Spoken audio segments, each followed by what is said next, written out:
warahmatullahi wabarakatuh. Perkenalkan, nama saya Nur Hikmah Kumalasari, jurusan Ekonomi Syariah semester 6 kelas F. Di sini saya akan sedikit menjelaskan tentang hubungan investasi, keuangan, dan moneter guna untuk memenuhi mata kuliah fiskal dan moneter. Dalam video kali ini, saya akan membahas tentang hubungan investasi, keuangan, dan moneter dalam Islam. Langsung pada materi, dalam pandangan Islam, Allah telah menciptakan alam semesta untuk kepentingan seluruh umat manusia. Namun, dalam hal ekonomi dan keuangan perlu adanya dasar-dasar yang sesuai dengan norma masyarakat dan agama. Dalam hal ini juga sesuai dengan prinsip dan tuntunan agama Islam. Di dalam Islam sendiri memiliki sumber maupun prinsip ekonomi dan keuangan. Islam adalah syariah, adalah prinsip yang terungkap. Dan ini menjadi acuan prinsip keuangan dalam Islam. Sebagai contoh, prinsip atau teori permintaan yang menyatakan bahwa harga dan permintaan atas barang-barang tertentu adalah saling mempengaruhi.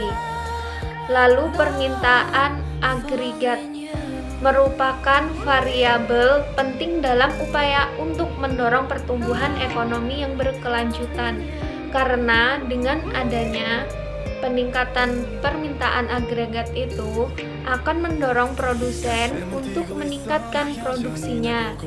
Untuk memenuhi peningkatan permintaan tersebut, maka peningkatan produksi hanya dapat dilakukan dengan cara berinvestasi. Dengan demikian, peningkatan permintaan agregat akan mendorong investor untuk meningkatkan investasinya, yang akan membuka lapangan kerja baru sehingga tingkat pengangguran dalam masyarakat dapat berkurang, serta lapangan kerja baru akan meningkatkan pendapatan masyarakat itu sendiri. Lalu, kondisi ini secara berantai akan mendorong peningkatan pertumbuhan ekonomi. Untuk mendorong peningkatan permintaan agregat merupakan kewajiban pemerintah itu sendiri dengan kebijakan makroekonominya, yaitu kebijakan moneter dan kebijakan lainnya yang dapat mendorong peningkatan minat investor dalam menanamkan suatu modal. Salah satu kebijakan moneter yang secara rutin ditempuh oleh otoritas moneter adalah kebijakan ekspansi moneter,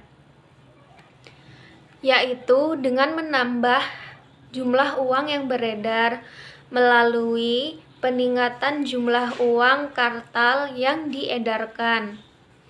Kebijakan ini ditempuh untuk merespon peningkatan jumlah barang ataupun jasa yang ada dalam perekonomian di Indonesia sebagai akibat adanya peningkatan pertumbuhan ekonomi. Dengan demikian juga dapat diharapkan adanya pertumbuhan ekonomi yang berkelanjutan di dalam masyarakat melalui peningkatan agregat. Demand ekspansi moneter dilakukan oleh pemerintah Indonesia sendiri, yang sangat berpengaruh pada peningkatan jumlah uang yang beredar melalui angka multiplier effect atau peningkatan uang giral atau demand deposit, serta peningkatan uang kuis. Setelah membahas adanya hubungan investasi, keuangan, dan moneter dalam Islam, maka kita akan membahas tentang sub yang ada dalam materi tersebut. Investasi dalam Islam. Investasi itu berasal dari kata invest yang artinya menanam atau menginvestasikan uang ataupun modal. Jika konsep menanam ini kita terapkan dalam bidang pertanian, seperti seorang petani yang menanam tumbuh-tumbuhan, dia berharap agar bibit tanamannya akan tumbuh dan berubah berbuah dengan bagus, sehingga dapat memperoleh keuntungan dari tanaman tersebut. Begitu juga dalam investasi, jika seorang investor menanamkan sejumlah dananya kepada usaha tertentu, tentu saja investor mengharapkan dananya akan tumbuh berkembang dan berbuah menjadi keuntungan. Seseorang yang akan melakukan investasi hendaknya memperhatikan syarat-syarat yang dilarang dan diperbolehkan dalam berinvestasi sehingga bermanfaat baginya untuk dunia dan akhirat, seperti yang terkandung dalam surat, hadis, ataupun Al-Quran, ijma, dan qiyas. Investasi di negara-negara penganut ekonomi Islam menurut Metwali itu juga dipengaruhi dalam 3 faktor, yaitu yang pertama, adanya saksi terhadap pemegang aset yang kurang atau tidak produktif. Yang kedua, dilarang melakukan berbagai bentuk spekulasi dan segala macam judi. Yang ketiga, tingkat bunga untuk berbagai pinjaman sama dengan 0. Adapun alasan lain yang melatar belakangi mengapa seseorang melakukan investasi, yaitu yang pertama, mendapatkan laba sebesar-besarnya. Yang kedua, jaminan kondisi di masa depan. Yang ketiga, lindungi nilai atau hiding. Yang keempat, ada passive income. Passive income itu merupakan kondisi di mana seseorang melakukan investasi dan mendapatkan hasilnya secara bertahap dan terus-menerus. Yang kelima, perencanaan mewujudkan. Investasi itu tidak bisa disamakan dengan menabung, sebab dalam investasi ada jangka waktu dan strategi, sehingga berlaku hukum kelipatan. Dengan jumlah yang diinvestasikan dapat memperoleh hasil yang berlipat.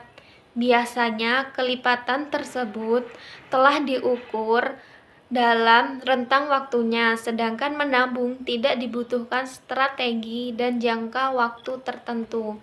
Yang keenam, tujuan akhirat yang memicu.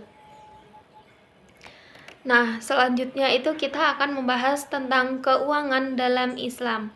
Mekanisme dalam keuangan Islam yang dijalankan oleh lembaga keuangan sendiri dapat dipisahkan dari konsep-konsep syariah yang mengatur mekanisme produk dan operasionalnya.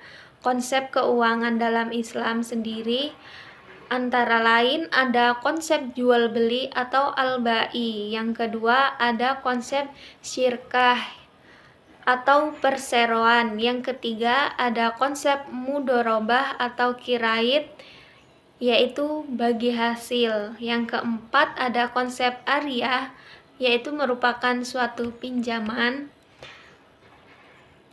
Lalu keuangan dalam Islam sendiri prinsipnya itu mengacu kepada berusaha hanya untuk mengambil yang halal dan yang baik.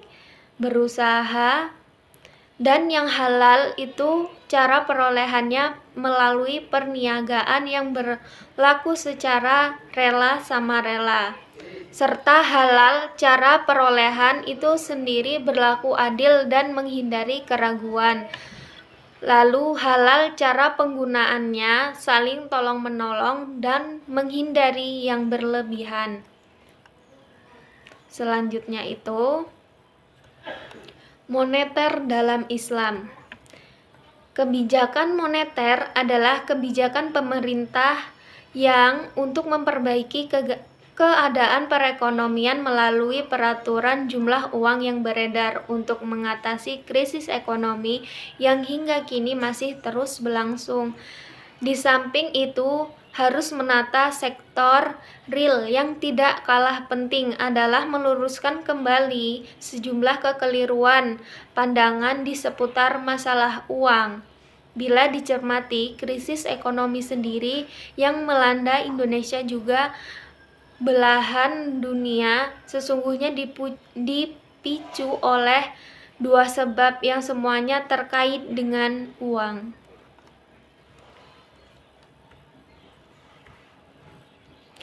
Lalu prinsip dari kebijakan moneter dalam Islam itu berpijak pada prinsip-prinsip dasar ekonomi Islam. Seperti halnya yang pertama, kekuasaan tertinggi adalah milik Allah dan Allah pemilik yang absolut.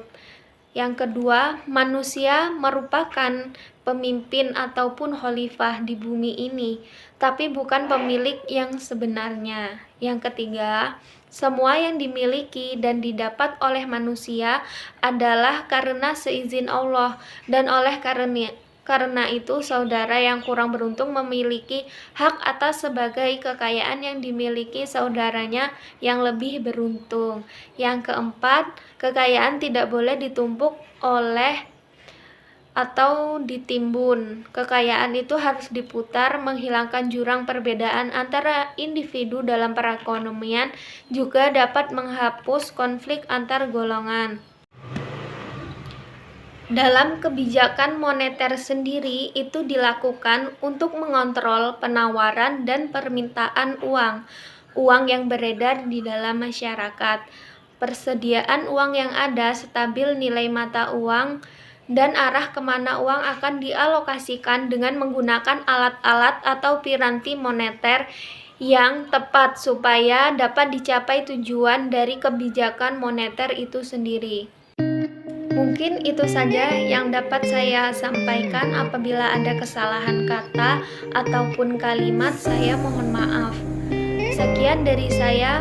Wassalamualaikum warahmatullahi wabarakatuh.